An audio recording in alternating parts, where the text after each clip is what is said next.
Assalamualaikum dan selamat sejahtera. Saya akan memperkenalkan ahli-ahli kumpulan. Nadira, Jimbun, Afika, Wafin, Weijing. Kumpulan kami akan berkongsi pendapat mengenai video Unsung Hero. Yang pertama, watak utama sentiasa membantu orang yang dalam kesusahan tanpa mengharapkan balasan.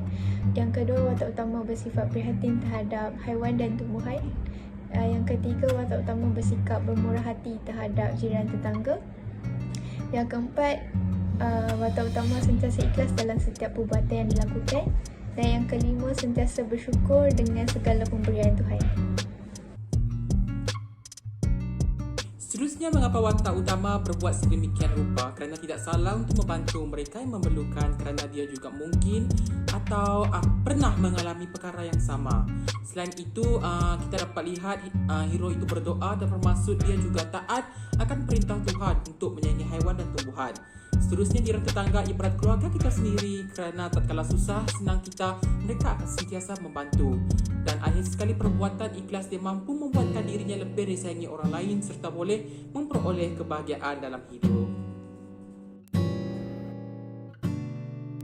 Yang pertama, makcik gerai makanan berasa gembira atas bantuan watak utama. Seterusnya, budak perempuan berasa terharu kerana watak utama membantunya untuk meneruskan pendidikan. Pengurus kedai memandang pelik perbuatan watak utama yang memberi wang kepada budak perempuan itu.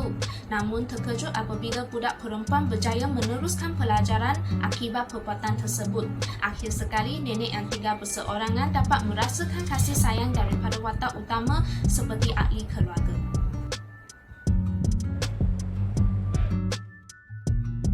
Pertama sekali, watak utama berasa orang lain lebih memerlukan daripada diri sendiri. Beliau sentiasa meletakkan orang lain sebelum dirinya. Watak kedua, watak utama berasa gembira dan puas hati setelah selesai menolong walaupun beliau tidak mendapat apa-apa ganjaran pun. Ketiga, watak utama berasa terkejut dan terharu ketika mendapat tahu budak perempuan itu telah melanjutkan pelajarannya. Akhir sekali, watak utama berasa disayangi apabila dibalas dengan kasih sayang daripada orang dan haiwan terbiar yang telah dibantu olehnya.